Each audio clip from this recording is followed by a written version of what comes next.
வணக்கம், நமஸ்காரம், ஸ்தோத்திரம். பிரியமான சகோதர சகோதரிகளே, நசரேன இயேசு கிறிஸ்துவின் இனி நாமத்தில் உங்கள் ஒவ்வொருவரையும் வாழ்த்துகிறோம், வரவேற்கிறோம். இந்த மாபெரும் சந்தர்ப்பத்தை தந்த நம் எம்பெருமானாகிய இயேசு கிறிஸ்துவுக்கும் அவருடைய பிதாவாகிய கர்த்தருக்கும் அவருடைய பரிசுத்தாவியானவருடைய அனுக்கிரகத்துக்காகவும் இந்த திருத்துவ தெய்வத்திற்கு எல்லா துதிகன மகிமையும் உங்கள் சார்பாகவும் எங்கள் சார்பாகவும் நாங்கள் தெரிவித்து உங்கள் அனைவரையும் இருகரம் குப்பி வருக வருக என்று அன்பாய் வரவேற்கிறோம். எங்களோடு கூட இத்தனை மாதங்கள் நீங்கள் இணைந்திருந்து இந்த தொடர் போதனையில நீங்கள் பங்கு பெற்று இதன் மூலமாக வரக்கூடிய பிரயோஜனங்களை நீங்கள் சுதந்திரமாய் பெற்றுக்கொண்டு அவைகளை எல்லாம் உங்கள் வாழ்க்கையில நீங்கள் நடைமுறைப்படுத்தியிருப்பீர்கள் என்று சொல்லி நாங்கள் அளவில்லாமல் விசுவசிக்கிறோம். நீங்கள் அப்படி நடைமுறைப்படுத்தி அதன் மூலமாக உங்களுக்கு ஆண்டவர் சில அற்புதங்களையும் சில கிரியைகளையும் செய்திருப்பாரானால் எங்களிடம் தெரிவிக்க வேண்டாம். முதலாவது ஆண்டவருக்கு நன்றி கூறி பிறரிடமும் நீங்கள் எதனால் இந்த காரியத்தை பெற்றுக்கொண்டீர்கள், எதை பின்பற்றி பெற்றுக்கொண்டீர்கள் என்று இயேசு கிறிஸ்துவின் நாமத்திற்கு சாட்சியாக இருக்க தயவு செஞ்சு நீங்க முயற்சி எடுக்க வேண்டுமா ஜெபிக்கிறோம். நாங்கள் வருந்தி கேட்டுக்கொள்கிறோம். ஏனென்றால் இந்த காலங்களிலே சாட்சி கூறுவதென்றால் திருச்சபைகளிலும் ஆலயங்களிலும் மைக்கை கொடுத்து சொல்லுங்க, எங்க திருச்சபைக்கு வந்ததுனால உங்களுக்கு இதெல்லாம் அற்புதங்கள் நடந்தது இல்லையா அப்படின்னு ஒரு விதமான என்ன சொல்லுவது, அட்வர்டைஸ்மெண்ட் இல்லைங்களா, விளம்பரப்படுத்தக்கூடிய காரியமாவது. நீங்கள் யாவருக்கும் எங்கள் சேனலில் மூலமாக தான் இதை நாங்கள் பெற்றுக்கொண்டோம் என்று நீங்க சொல்ல வேண்டிய அவசியம் கிடையாது. ஆனா தயவு செய்து எங்க சேனல்ல பார்க்கக்கூடிய வீடியோஸை ஷேர் பண்ணுங்க, அதை பார்த்து அவர்களும் அற்புதத்தை பெற்றுக்கொள்ளட்டும். இங்கே அற்புதம் என்றால் எதை குறித்து பேசுகிறோம் இன்றைக்கு? இதை குறித்து தான் சற்று சில நிமிடங்கள் பார்த்து நாம் செஷனுக்குள்ளாக கடந்து செல்லலாம். இன்றைக்கு அற்புதம் என்றால் எப்படியாக ஜனங்கள் புரிந்து கொண்டிருக்கிறார்கள், புரிந்து வைத்திருக்கிறார்கள் என்று சொல்லி பார்ப்போமானால், instant coffee, Bru instant coffee எனக்கு ரொம்ப பிடிக்கும். நல்லா டேஸ்டா இருக்கும் இல்லைங்களா? நல்லா பாலை காய்ச்சி நல்லா கொதிக்க வச்சு அப்படியே அந்த இன்ஸ்டன்ட் காஃபி பவுடர் அப்படி மேலே போட்டு நல்லா கட கட கடன்னு அடிச்சு கொஞ்சம் அப்படியே கரும்பு சர்க்கரை போட்டால் நல்ல காம்பினேஷன். குடிச்சா சும்மா நல்லா நுரை வர்ற அளவுக்கு நல்லா ஆத்தி அப்படி டிகிரி காஃபி அப்படிம்பாங்க அந்த காலங்கள்ல. குடிச்சா எப்படி இருக்கும்? ஆனா அதே ஒரு 50 ஆண்டுகளுக்கு முன்பே நீங்க போயிருப்பீங்கன்னா, இதே ப்ரூக் பாண்ட் கம்பெனிக்காரங்க தான் ப்ரூக் பாண்ட் லேபிள் அப்படின்னு சொல்லி அந்த லேபிள் போட்டு இந்த லேபிள் காஃபி பவுடர், அந்த பவுடரை நீங்கள் இப்படியாக டிகாஷன் வடிக்கும்படி அந்த ஒரு டிகாஷன், இது எவர் சில்வர்ல வரும், பழைய காலத்து ஆளுங்களுக்கெல்லாம் தெரியும். அதை போட்டு வைத்தால் டிகாஷன் அங்கே கீழே வந்து கலெக்ட் ஆயிருக்கும். அந்த டிகாஷனை எடுத்தாக்கும் நீங்க பாலில் அது சரியான ஒரு பதத்துல கலந்து நீங்கள் குடிக்கிறப்போ அது அருமையாக இருக்கும். டிகாஷன் காஃபி என்று சொல்வார்கள். டிகாஷன் காஃபி போடுவதற்கு பொறுமை இல்லாததுனால தான் இன்ஸ்டன்ட் காஃபி வந்தது. அந்த டிகாஷன் காஃபிலிருந்து இன்னொரு 30 ஆண்டுகளுக்கு முன்பே போவீங்கன்னா, காப்பி கொட்டை இருக்கு பார்த்தீங்களா, அந்த காப்பி கொட்டையை ஒரு கடையில இருந்து வாங்கி இன்னொரு கடைக்கு போய் அதை அரைச்சு அந்த அரைச்ச பொடியை எடுத்து இதே மாதிரி குண்டால போட்டு நல்லா கொதிக்க வச்சு அதை வந்து வடிகட்டுவாங்க. ஒரு கர்ச்சீஃப் மாதிரி ஒரு துணியில போட்டு வடிகட்டி அந்த டிகாஷன் எடுத்து காஃபி போட்டு கொடுத்தா நம்ம ஐயா குடிச்சுக்கிட்டு என்ன இப்படி இருக்கு அப்படிம்பாரு. அவங்க 7 முறை 8 முறை காஃபி குடிக்கிற ஒரு பழக்க வழக்கத்தில் இருக்கிறவர்கள், நம் முன்னோர்கள் எல்லாம், கொள்ளு தாத்தாங்கெல்லாம் கேட்டு பாருங்க, இல்லை அவங்க தாத்தா பாட்டி எல்லாம் கேட்டு பாருங்க, அவங்க சொல்லுவாங்க. அப்போ என்னாச்சு, 30 ஆண்டுகளுக்கு 20 ஆண்டுகளுக்கு பின்னே ப்ரூக் பாண்ட் கம்பெனிக்காரனே அரைச்சு கொடுக்குறான் அப்படின்னு அதுல ரொம்ப பெருமிதம் பட்டாங்க. அருமையா இருந்துச்சு. ப்ரூக் பாண்ட் கம்பெனி கோயம்புத்தூர்ல தான் இருந்துச்சு. அந்த சைடு ஃபுல்லா பாத்தீங்கன்னா ப்ரூக் பாண்ட் ரோடுன்னே தான் இருக்கும். அதை வேற ஒருத்தர் வாங்கி இன்றைக்கு ப்ரூக் மாலாக மாத்தி விட்டார். கம்பெனிலாம் க்ளோஸ் பண்ணிட்டாங்க. எங்க வீதியில ஒருத்தர் வேலை செஞ்சாருங்க. சரி, இருக்கட்டும். அப்புறம் பாத்தீங்கன்னா இன்ஸ்டன்ட் காஃபி. ஏன் நாட்கள் பெருக பெருக, வருடம் கடந்து போக போக ஜனங்களுடைய வேலைப்பளுவு, இந்த விலைவாசி உயர்வு மற்றும் வேலையில்லா திண்டாட்டம், இவைகளெல்லாம் ஒன்று சேர்ந்து நெருக்கி ஒரு காரியத்தை மட்டும் ஜனங்களுடைய இருதயத்திலும் புத்தி சுவாதியத்திலும் ஆழமாக பதிய செய்தது என்னவென்றால், பொறுமை என்கிற அந்த காரியத்தை முற்றிலும் அகற்றிவிட்டு எதையும் பொறுமையா செஞ்ச வாழ்க்கைய முடிஞ்சு போயிடும். வேக வேகமா ஓடிக்கிட்டே இருக்கணும். இது முடிச்சா அடுத்தது, அது முடிச்சா அடுத்தது, அது முடியவே இன்னொன்னு தொடங்கிடணும். மல்டி டாஸ்கிங் என்று சொல்லி ஒரு பெரிய ஒரு கான்செப்ட் இருக்கு. மல்டி டாஸ்கிங் பார்த்தீங்கன்னா 1995 ஆண்டுகளுக்கு பின்பே தான் இந்த மல்டி டாஸ்கிங் அதிகமாக வந்தது. அதற்கு காரணம் என்னவென்றால், இந்த ஐடி என்கிற அந்த காரியம், கம்ப்யூட்டர்ஸ் 95கள் இருந்து தான் அங்க ரொம்ப இதாக பூம் என்று சொல்லுவார்கள். எல்லாத்துடைய கவனத்தை ஈர்க்க தொடங்கியது. இந்தியாவே பார்த்தீங்கன்னா கம்ப்யூட்டரைஸ்டு உலகமாய் மாறிவிட்டது. மெடிக்கல் ஷாப்ல கொண்டு வந்தாங்க, பேங்க்குகளில் கொண்டு வந்தாங்க, ரயில்வே ஸ்டேஷன் பதிவுகளில் கம்ப்யூட்டர் கொண்டு வந்தாங்க. அப்புறம் பார்த்தீங்கன்னா இ-காமர்ஸ் என்று சொல்லி மில்லேனியம்க்கு அப்புறம் வந்தது. அப்புறம் பார்த்தீங்கன்னா மொபைல் அப்ளிகேஷன்ஸ். இன்றைக்கெல்லாம் மொபைல் இருந்தால் உலகத்தையே கண்ட்ரோல் பண்ணலாம், எதை வேணாலும் வேலைக்கு வாங்கிக்கலாம். டிஜிட்டல் மணி எல்லாமே வந்து இன்றைக்கு ஒரு சின்ன ஒரு மொபைல் ஃபோனில் வந்துருச்சு. இந்த ஸ்மார்ட் வாட்ச் இருக்கு, ஒரு வாட்ச்லேயே எல்லாத்தையும் கண்ட்ரோல் பண்ணலாம்.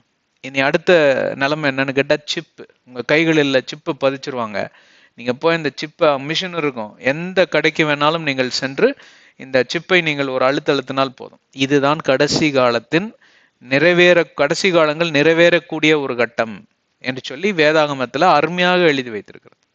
எவன் ஒருவன் நெற்றியிலும் கைகளிலும் இந்த முத்திரையை வாங்குகிறானோ அவன் பிசாசுடைய அங்கீகாரத்தை ஏற்றுக்கொண்டான், பிசாசை தன் தெய்வமாக ஏற்றுக்கொண்டான். அந்த காலம்தான். ஏனென்றால் எல்லாரும் இந்த ஒரு விதமான ஐடி ஆட்டோமேஷன் வேர்ல்டுக்குள்ள, டிஜிட்டல் வேர்ல்டுக்குள்ள வந்து உலகத்துக்குள்ளாராக வந்து விடுவார்கள். அப்படி என்றால் பணத்தையே அவர்கள் அதிகமாக நாட்டம் கொண்டு சேவிப்பதனால், வேதாகமத்தில் இயேசு கிறிஸ்து சொன்னது, ஒருவன் அதாவது மேமன் என்றால் அதாவது பணத்திற்கு முதலாளியா இருக்கிறவன் இல்லை, ஐஸ்வர்யத்தை தேடுகிறவன். மறுபக்கம் தெய்வத்தையும் இந்த பணத்துக்கு அதிபதியா இருக்கக்கூடிய பிசாசையும் ஒரே நேரத்தில் நீங்க சேவிக்க முடியாது என்று சொல்லி இயேசு கிறிஸ்து எழுதி வைத்திருக்கிறார். இந்த உலகம் முழுவதும் பார்ப்பில்லானால் இந்த பணத்தை நோக்கி கொண்டுதான் போய் கொண்டிருக்கிறார்கள். அதனால்தான் ஒருவனுக்கும் ஒருத்தர் மேல ஒரு அன்பு, பாசம் இதெல்லாம் இல்லை, உதவி செய்கிற மனப்பான்மை இல்லை. நீங்க உங்களுக்கு வேலை போச்சுன்னு வைங்களேன், திரும்பி பார்த்து உங்களுக்கு வேலை போச்சான்னு கேட்கறதுக்கு கூட இன்றைக்கு ஒருவருக்கும் நேரமும் கிடையாது, பொறுமையும் கிடையாது. ஏன் தெரியுங்களா? அவருக்கு வேலை போனப்போ நீங்க யாரும் கேட்கல. அந்த கோபமும் விரக்தியும் அவருக்கு இருக்கு. நான் என்னத்துக்கு கேட்கணும் இவங்கிட்ட போய்? என் வேலையை நான் பார்க்குறேன், அவன் வேணா அவன் பார்த்துக்கிட்டோம், நான் கஷ்டப்பட்டு தேடி பிடிக்கலையா வேலை? அதனாலதான் இயேசு கிறிஸ்து சொல்லியிருக்கிறார், உன்னை நேசிப்பதை போல உன் அயலானை நேசிப்பாயானால். அதுதான் பிரதானமான கட்டளைகள்ல இரண்டாவது பிரதான கட்டளை. வேண்டும் என்று சொல்லுகிறார். ஆனால் அதை நம் செயல்படுத்துவதற்கு எவ்வளவுக்கு எவ்வளவு உங்களுக்கு வேலை போச்சுன்னா அக்கறையாய் நீங்கள் அந்த காரியத்தை நீங்கள் தேடுகிறீர்களோ, அதே போல இன்னொருத்தருக்கு வந்து வேலை போச்சுன்னு நீங்க சொன்னீங்கன்னா, அவங்க வந்து உங்ககிட்ட சொன்னா நீங்க அதே அக்கறையோடு அவங்களுக்கு தேடுறீங்களா? உங்களுக்கு வேலை போனது போல, உங்களுக்கு வியாதி வந்தது போல, உங்களுக்கு இழப்பு வந்தது போல, உங்களுக்கு என்ன காரியங்கள் எல்லாம் தீங்கு என்று சொல்லி உங்களோட அயலானுக்கு வருமோ அதெல்லாம் நீங்க எப்படி உங்களுக்கு வந்தா உணர்வீர்களோ அப்படியாக அவர்களுக்கு வந்த போது நீங்க உணரக்கூடிய, அவர் இந்துவா இருக்கட்டும், முஸ்லீமா இருக்கட்டும், சீக்கியரா இருக்கட்டும், கிறிஸ்தவரா இருக்கட்டும், அதெல்லாம் கிடையாது. அயலான் என்றால் யாரு மதம், வேதம், மொழி, இது ஜாதி, இதெல்லாம் ஒண்ணும் கிடையாது. வேதாகமம் பார்ப்பீர்களானால் எல்லாத்துக்கும் சமமான ஒரு புத்தகம். ஏனென்றால் நாம் யாவரும் தேவனுடைய சிருஷ்டிகளே, எல்லாத்தையும் நேசிக்க தொடங்கியுங்கள், எல்லாத்தையும் நேசிக்க கற்றுக்கொள்ளுங்கள் என்று சொல்லியாக்கும் வேதாகமம் சொல்லுகிறது. இந்த மாதிரி ஒரு புத்தகத்தை நீங்கள் உலகத்தில் பார்க்க முடியாது. ஏனென்று சொல்லுவீர்களானால் புனித நூல்கள் என்று சொல்லி பல புனித நூல்கள் உண்டு. சேக்ரெட் புக்ஸ், டிவைன் புக்ஸ் என்று சொல்லி ஏகப்பட்ட புத்தகங்கள் உண்டு. ஆனா ஒவ்வொரு புத்தகங்களையும் பார்ப்பீர்களானால் அதை வகை வகையாக ஜனங்களை பிரிக்கும்படியாக எழுதி வைத்திருக்கக்கூடிய காரியம். இது எங்க ஜாதி, எங்களோட குலம், இப்படி நாங்க எங்க குல தெய்வம் இதுங்க அப்படின்னு அவன் ஒரு பிரிஞ்சிருவான். அவன் சொல்லுவான், உனக்கு ஒன்று புத்தகம் இருக்கிற மாதிரி என் அப்பாவும் எனக்கு ஒரு புத்தகம் கொடுத்துருக்கிறாரு, எங்க கொள்ளு தாத்தம் கொடுத்தது, இது எங்க குல தெய்வம் அப்படின்னு அவன் வேற ஒண்ணு வச்சிருப்பான். இங்க வந்து இந்த வேதாகமம் ஒன்றுதான் மொழி, ஜாதி, வேதம் இப்படி இதெல்லாம் இல்லாதபடி எல்லாத்தையும் ஒன்றிணைக்கக்கூடிய ஒரு சமத்துவத்தை கொண்டு வரக்கூடிய புத்தகம் என்று சொல்லி விவிலியம், கர்த்தர் தம் கைப்பட எழுதியிருக்கக்கூடிய விவிலியம் 2 தீமோத்தேயு 3:16 இதைத்தான் சொல்லுகிறது. இந்த விவிலியத்தின் கட்டமைப்புக்குள் வந்த யாவரும் பார்ப்பீர்களானால் செழித்தோங்கி இருப்பீர்கள். ஆவிக்குரிய ரீதியில செழித்தோங்கி இருப்பீர்களானால் மிற்றவைகளை எல்லாம் தேவன் அருமையாக, நேர்த்தியாக, செம்மையாக உங்களுக்கு செய்து கொடுப்பார். மத்தேயு 6:33 எழுதி இருக்கிறது. உண்மை உண்மை உண்மை சத்தியம். அதற்கு நான் சாட்சி, பல பேர் சாட்சி, இந்த விவிலியத்தில் இருக்கக்கூட பரிசுத்தவான்கள் எல்லாம் சாட்சி. தொடர்ந்து வேதாகமத்துல நீங்க இணைந்துருங்க, வேதாகமத்துல ஆழமாக வளருங்க, எங்களோட இணைந்துருங்க. வேதாகமத்தை படிக்கிறதுக்கு நேரம் இல்லைன்னா இந்த ப்ரோக்ராம்ல நீங்க பார்ட்டிசிபேட் பண்ணுங்க, அதுலயே உங்களுக்கு எல்லாம் கத்துக்குவீங்க. போகட்டும், ஆண்டவர் உங்களை ஆசீர்வதிக்கட்டும். வாருங்கள், நாம் முன்னேறி செல்வோம். ஆதியாகமத்தின் ரகசியங்கள் என்கிற தலைப்பில நாம் சில மாதங்களாக, சில வருடங்களாக, பல வாரங்களாக நாம் பார்த்து கொண்டு வருகிறோம். பல காரியங்களை நாம் இதுல கற்றுக்கொண்டிருக்கிறோம் என்று சொல்லி நான் அளவில்லாமல் நம்புகிறேன்.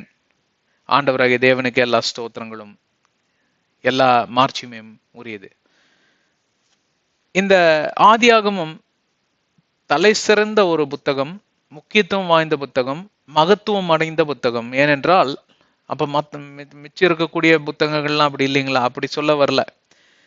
அதாவது ஆணிவேர்னு ஒண்ணு இருக்கும் எல்லா மரத்துக்கும். அந்த ஆணிவேர் இந்த பொட்டானிஸ்ட் இருப்பாங்க இல்லைங்களா, பாட்டனி படிச்சவங்க, செடிகள் எல்லாம் குறித்து ஆராய்ச்சி செய்கிறவர்கள், செடிகள் எல்லாம், செடி மரம் கூட என்விரான்மெண்டலிஸ்ட்பாங்க அவங்க பேர்லாம். நிறைய பாட்டனி படிச்சிருப்பாங்க. அவங்கெல்லாம் இருக்கிறனாலதான் இந்த சுற்றுப்புற சூழ்நிலை எல்லாம் சரியா வச்சுக்குவாங்க. அவங்க மரம் வெட்ட போனீங்கன்னா எதிர்ப்பு தெரிவிக்கணும்னு அவங்கெல்லாம் தான் வலியுறுத்தி சொல்லுவாங்க. ஏன்னா மரங்கள்லாம் வெட்டிட்டீங்கன்னா இயற்கை சீற்றங்கள் அதிகமாகிவிடும். இயற்கை வளங்களை எல்லாம் நீங்கள் அழித்து விடுவீர்களானால் இயற்கை சீற்றம் அடைந்து விடும். குளோபல் வார்மிங் எல்லாம் அதனாலதான் வந்துச்சு. அப்போ அந்த பொட்டானிஸ்ட் கிட்ட கேட்டீங்கன்னா, அந்த ஒரு மரம் இருந்துச்சுன்னா அந்த மரத்தோட ஆணிவேர் எதுன்னு கரெக்டா சொல்லுவாங்க. நீங்க மரத்தை கொல்லணும்னா அந்த ஆணிவேரை ஒரு கட் பண்ணி ஒரு வெட்டு விட்டீங்கன்னு வைங்களேன், வித்தின் 1 வீக், ஒரு வாரத்துல இருந்து ஒரு 30 நாட்களுக்குள்ள மரம் பட்டு போயிடும், செத்து போயிடும் அந்த மரம். அந்த மாதிரி தாங்க இந்த விவிலியத்தோட ஆணிவேறு எதுல இருக்குன்னு சொல்லி பார்ப்பீங்கன்னால் ஆதியாகமத்துல தான் இருக்கு. அதுல இருந்து உருவானவர் தான் இயேசு கிறிஸ்து. ஆதியாகமம் 3:15 இயேசு கிறிஸ்து உருவாகி விட்டார். இதெல்லாம் எனக்கே பல ஆண்டுகளுக்கு பின்பே தான் அறிந்து கொண்டேன். இதே வேதாகமத்தை, இதே ஆதியாகமத்தை பல முறை நான் வாசித்திருக்கிறேன். ஆனால் நிறைய காரியங்களை நான் தெரியாமலே அறியாமலே வாசித்து கொண்டே இருந்தேன். அதுதான் உண்மை. போகட்டும். இப்போ ஆதியாகமத்துல பார்ப்பில்லானால் 8வது அதிகாரத்துக்குள் நுழைந்து விட்டோம். ஏறத்தாழ 8வது அதிகாரம் பாதியை கடந்துட்டோம்னு தான் சொல்லுவேன். அப்போ முதல் 7 அதிகாரங்களில ரத்தன சுருக்கமாக பார்ப்பில்லானால் ஆண்டவராகிய தேவன் இந்த உலகத்தை சிருஷ்டிக்கிறார். 6 நாட்கள் சிருஷ்டித்து 7வது நாள் ஓய்வு எடுக்கிறார். கடைசியாக அவர் சிருஷ்டிப்பு எதென்று பார்த்தால் ஏவாள். அழகான பெண், அருமையான பெண். பாவம், ஏமாந்துட்டாங்க. என்ன பண்றது? நீங்கெல்லாம் ஏமாறவே இல்லை பாருங்க. 6000 வருஷத்துக்கு பின்பே இயேசு கிறிஸ்து 2000 வருஷத்துக்கு பின்பே இன்ன வரைக்கும் பார்ப்பில்லானால் நாம் மதியினம் கொண்டவர்கள் தான், மதியினம் இல்லாதவர்கள் தான். மதியினம் கொண்டவர்கள் தான் சில காரியங்களில, மதிகெட்டவர்களாக பல காரியங்களில நாம் செயல்பட்டு கொண்டிருக்கிறோம். அப்போ ஏவாள் பண்ணதுனாலதான் இதெல்லாம் எனக்கு வந்துச்சாகணும் ஒருத்தர் மேல டங்குன்னு தூக்கி குற்றத்தை சாட்டக்கூடாது. அதுவே பிசாசு குணம் தான். நம்மளுக்கு ஒண்ணுமே இல்லை கையில. உங்களை மாதிரி என்ன பாஸ்டருங்க இருந்தாங்களா, இந்த விளக்கக்கூடிய சேனல் இருந்துச்சா, விவிலியம் இருந்துச்சா? ஆண்டவர்கிட்ட பல காரியங்களை அவங்க சம்பாஷித்து கற்றுக்கொண்டாங்க. ஆனால் பாவம் நுழையவே இல்லையே. இன்றைக்கு பாவத்தோட சுயரூபத்தை அறிந்திருக்கிறதுனால் நானும் நீங்களும் பாவத்திற்கு எதிர்த்து போராடக்கூடிய வல்லமை பெற்ற ஆவியானவரோட கூட நாம் இணைந்து இந்த வல்லமை பெற்ற வேதாகமத்திலிருந்து பல காரியங்களை நாம் கற்றுக்கொண்டு நாம் எதிர்த்து நிற்கிறோம். எவ்வளவு பேர் என்னோட இருக்கிறீங்க? அன்றைய காலங்களில் பாவமே நுழையல. பாவத்தோட பின்விளைவும் பாவத்தோட சுயரூபத்தையும் தெரியாம பாவத்தோடு கூட அவங்க விளையாண்டுட்டாங்க. பாவத்தோட பின்விளைவு ஆதியாகமம் 4வது அதிகாரம் 5, 6 எல்லாம் பார்க்கிறப்போ, அந்த 5வது அதிகாரம் 6வது அதிகாரத்துல எல்லாம் மொத்தமாக பார்க்கிறப்போ ராட்சதர்கள் எல்லாம் உருவானார்கள், காம விகாரங்கள் பிறந்தது, ஓரின சேர்க்கை, இதெல்லாம் சர்வசாதாரணமா மிருகத்தோட கூட செக்ஸ் வச்சுக்கிட்டாங்க. பல காரியங்கள் எல்லாம் நடந்தது. ஆண்டவர் பார்த்தார், இந்த உலகம் கெட்டு சீரழிந்தது என்று வசனப்பட்டு மனிதனை உருவாக்கினதற்காக கர்த்தர் நினைத்தார், இதை நான் அழித்து பழைய நிலைமைக்கே திருப்பி விடுகிறேன், ஜலத்தினால, அந்த இருள்னால. அப்போ மனிதர்களை இதுக்கு முன்னாடி ஆண்டவர் படைக்கவே இல்லையான்னு சொல்லி கேட்பீங்கன்னா, நிறைய ஆய்வு பண்ணியிருக்கிறாங்க. அந்த ஆய்வு ஆராய்ச்சிகளில் ஒரு எலும்புக்கூடு, ஒரு என்ன என்ன சொல்றது, எலும்புக்கூடை எடுத்து அவங்க ஆராய்ச்சி அந்த போன் டெஸ்ட் பார்க்குறப்போ அது வந்து ஏறத்தாழ 15,000 ஆண்டுகளுக்கு மேலேயோ இல்ல சில மில்லியன் ஆண்டுகளுக்கு மேலேயோ இருந்ததாக சில சாத்தியக்கூறுகள் அங்கே கிடைத்திருக்கிறது. அப்படி என்றால் மனிதர்களுடைய ரூபத்தில் பல யுகங்களை ஆண்டவர் செய்திருக்கலாம் ஒருவேளை. ஆனால் தன் சாயலாக மனிதனை படைத்தது இதுவே முதல் முறை. கரெக்டுங்களா? என் சாயலாக நான் இவனை உருவாக்க போகிறேன்.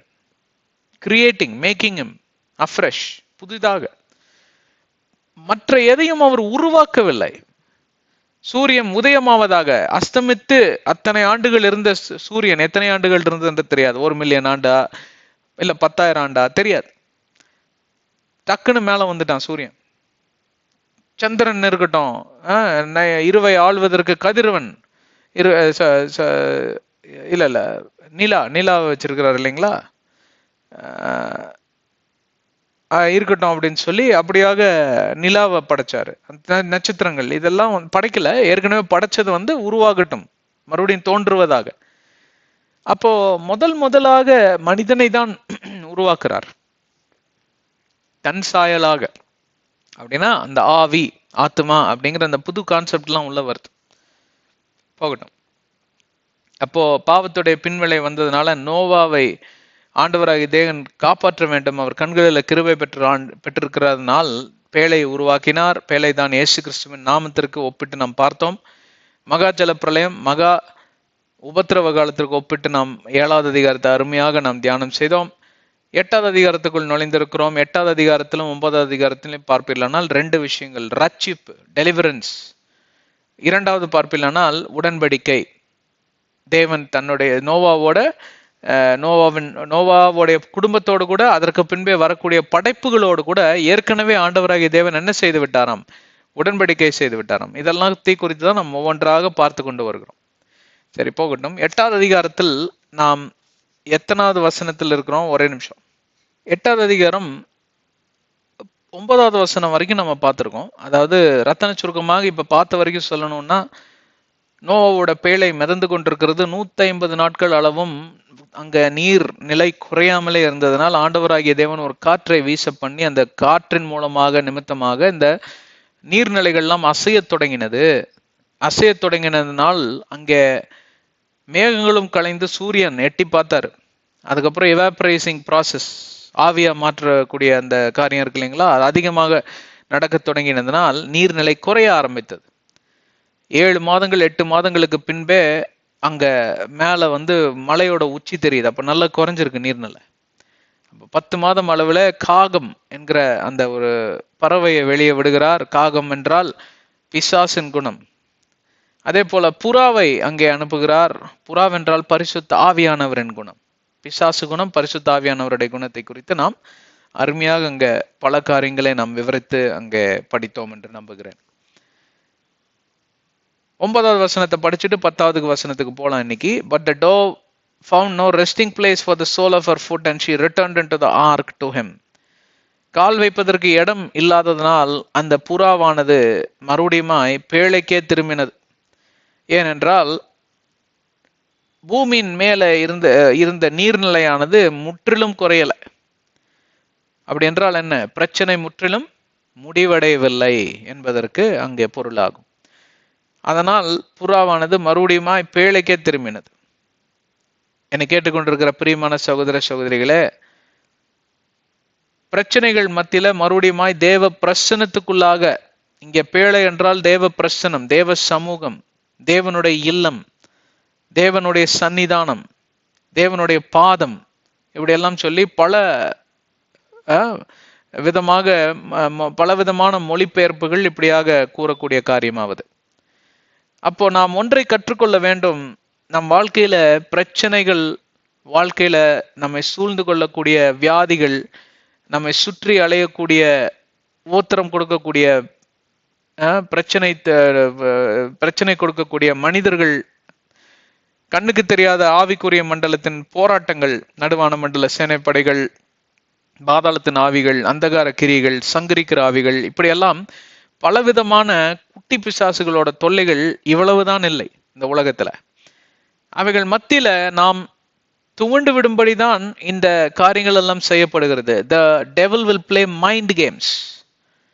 உங்களோட மேனேஜரோட புத்தி சுவாதியத்தை கேப்சர் பண்ணிடுவான். அப்படியே அவன் சிறை பிடித்து உங்க நல்ல உங்களை அன்பாய் பார்த்து கொண்டிருக்கக்கூடிய, அன்பாய் பேசி பழகக்கூடிய ஒரு உங்க பாஸ் மேனேஜர் என்ன பண்ணுவாரு, திடீர்னு உங்களுக்கு எதிரியா மாறிடுவார். உங்களை மிகவும் துன்புறுத்த, ஹராஸ் பண்ண தொடங்கி விடுவார். நீங்க என்ன செய்தாலும் அவருடைய முகம் பார்த்தீங்கன்னா ஒரு நீண்ட ஒட்டகத்தின் முகத்தை போலதான் இருக்கும். வந்து இடிக்குது உங்களை. என்ன பண்ணுவீங்க? அந்த மாதிரி ஒரு ஆசாமி கிட்ட மாட்டிக்கிட்டா தலை எழுது அப்படின்னு டெய்லியும் வேலைக்கு போறப்ப பல்ல கடிச்சிட்டு போவீங்க. பல்ல கடிச்சிட்டு வேலைக்கு வந்து அம்மா கிச்சனுக்குள்ள போனாங்கன்னா எல்லாம் குண்டாலாம் பறக்கும். ஏன்? அந்த ஆள் மேல இருக்கிற கோபத்தை வீட்டுல தானே காட்ட முடியும். பிள்ளைங்க மேல வச்சு அடின்னு அடிப்பாங்க, வெளுத்துருவாங்க. கணவன் வந்து காஃபி கட்டுறனா, ஏன் நீங்களே வந்து போட்டுக்க வேண்டியதானம்பாங்க. இந்த மாதிரி காரியங்கள் நடப்பதற்கு காரணம் என்னவென்றால் அங்கே இருக்கக்கூடிய பிசாசின் போராட்டங்கள். இந்த போராட்டங்கள் மத்தியில ஒரு உதாரணத்தை தந்துவிட்டு நாம் போகலாம் 10வது வசனத்துக்குள்ளாராக. இந்த போராட்டங்களுக்கு மத்தியில இது ஒரே ஒரு உதாரணம் தான். இதே போல பல காரியங்கள், உதாரணங்கள், அதாவது நிலவில் நடைமுறையில் இருக்கக்கூடிய உதாரணங்களுக்கு நீங்களே சாட்சி. உங்களுக்கே தெரியும் நீங்க என்ன விதமான சூழ்நிலைகளுக்குள் கடந்து சென்று கொண்டிருக்கிறீர்கள் என்று. அப்போ நாம் நுழைய வேண்டிய இடம் கிச்சன் கிடையாது பிரியமான சகோதரியே. நாம் நுழைய வேண்டிய இடம் எது தெரியுமா? ஜப அறை, தேவனுடைய இல்லம், தேவனுடைய பிரசனம். முதலாவது அங்கே போங்க.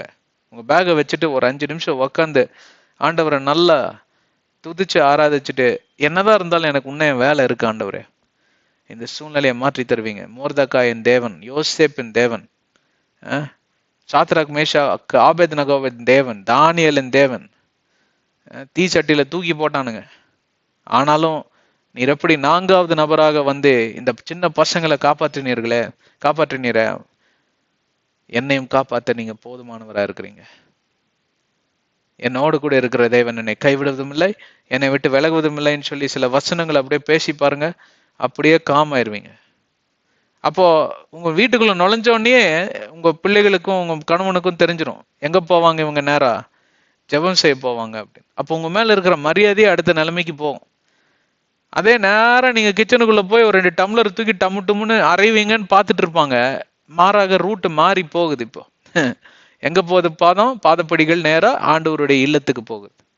நீங்க இருக்கும் இடம்தான் தேவனுடைய இல்லம். நீங்களே தேவனுடைய நடமாடும் ஆலயம், தெரியுமா? அப்படியாக இந்த புறாவானது மறுபடியும் தேவனுடைய இல்லத்துக்கே திரும்பினது. ஏன்? வெளியே சூழ்நிலை சரியில்லை, வெளியே பிரச்சனை அதிகமாக இருக்கிறது, வெளியே பிணங்கள் எல்லாம் மிதங்கி நாறி கொண்டிருக்கக்கூடிய சூழ்நிலை. அங்கிருந்து அந்த காகம், வெளியே போன காகம் உள்ள வரல இல்லையா? அந்த காக்கா சும்மா வந்திருக்கும். ஏ புறா வா, இங்க நான் உனக்கு இப்போ ஒன்று காட்டுறேன் பாரு. நீ நான் வெஜிடேரியனே சாப்பிடாம நீ வெஜிடேரியனாவே இருந்து உனக்கு என்னையா உனக்கு கிடைக்குது, வாயா இங்க, உனக்கு நான் ஒரு கபாப் காட்டுறேன் பாரு. இங்க நல்ல ஒரு சில்லி சிக்கன் 65 எல்லாம் இருக்கு பாரு, இங்க வா. புறா சொல்லிடுச்சு, எனக்கு வேண்டாம் சாமி, இது வந்து கெட்டு போன சிக்கன் 65, எனக்கு சிக்கன் 65 வேண்டாம், எனக்கு டைகர் 65 வேண்டாம், எனக்கு லயன் 65 வேண்டாம், எலிஃபென்ட் 65 வேண்டாம், ஹியூமன் 65. ஏன்னா இந்த பணங்கள்லாம் தான் அங்கே மிதந்துட்டு இருக்குது. நீயே அந்த நாரி போன பணத்தை சாப்பிட்டுக்கணும் ஒரே ஓட்டம். ஐயோ, இவன் இருந்தா கொஞ்ச நேரத்துல என் மைண்டை மாத்திடுவான், என் மனதை மாத்தி என்னை கெடுத்து விடுவான் என்று சொல்லி வேகமாக தேவனுடைய இல்லத்திற்கு புறா திரும்பினது, தாமதிக்காமல் திரும்பினது. அந்த காரியத்தை நீங்க இந்த பதத்தை புரிஞ்சுக்கணும். நீங்க அவர் விட்ட புறா சில நொடிகளிலேயே திரும்பினதாக தான் சில வேத பாரகர்கள் கூறுகிறார்கள். அப்படி என்றால் அதற்கு பொருள் என்னன்னா, ஒரு தேவனுடைய மனிதனாய் இருக்கிறவன், தேவனை சார்ந்து நடக்கக்கூடிய மனிதனோ மனுஷியோ, சகோதர சகோதரிய, எந்த பிரச்சனை வந்தாலும் சரி, அந்த பிரச்சனை நானே ஒரு கை பார்த்து விடுகிறேன், இல்ல இந்த அக்கா கிட்ட போவேன், இந்த அண்ணன் கிட்ட போவேன், இந்த அக்கா ஆட்டுக்குட்டிகிட்ட போவேன், இந்த மாமன் கிட்ட போவேன், இவங்கிட்ட பணக்கார தாத்தா ஒருத்தர் இருக்கிறார் அவர்கிட்ட போவேன்ல, நீங்க போக மாட்டீங்க. உடனடியாக என்ன வந்தாலும் சரி, நான் என் தேவனிடம் போய் அதை சொல்லி விடுகிறேன். எவ்வளவு பேர் இந்த அனுபவத்திற்குள்ளாக நீங்க கடந்து சென்று கொண்டிருக்கிறீங்க? அந்த அனுபவத்தின் மத்தியில தேவனை சார்ந்து இருக்க கத்துக்கணுங்க. மனது இடிந்து கொள்ளுதான், மனது இடிந்து விடும், மனதானது சீர்குலைந்து விடும். ஏனென்றால் மனது பார்ப்பீர்களானால் ஒரு கண்ணாடியை போல அது நொறுங்கிவிடும். நொறுங்கின கண்ணாடியை நீங்க மறுபடியும் பிரயோஜனப்படுத்துவதில்லை. எவ்வளவுதான் ஒட்ட வச்சாலும் கண்ணாடியில அந்த முகம் சரியா தெரியாது. அப்ப நீங்க புது கண்ணாடி தான் வாங்கணும். அப்படின்னா புது மனசு நம்ம வாங்க முடியுமா? இல்லை. ஆனால் இந்த மனதை உடையாதபடி நீங்கள் பார்த்து கொள்ளலாம். அதற்கு ஒரே ஒருவர்னால் தான் அந்த காரியத்திற்கு பாதுகாப்பு தர முடியும். நம் மனதிற்கு பாதுகாப்பு யாரிடமிருந்து பெற்றுக்கொள்கிறோம்?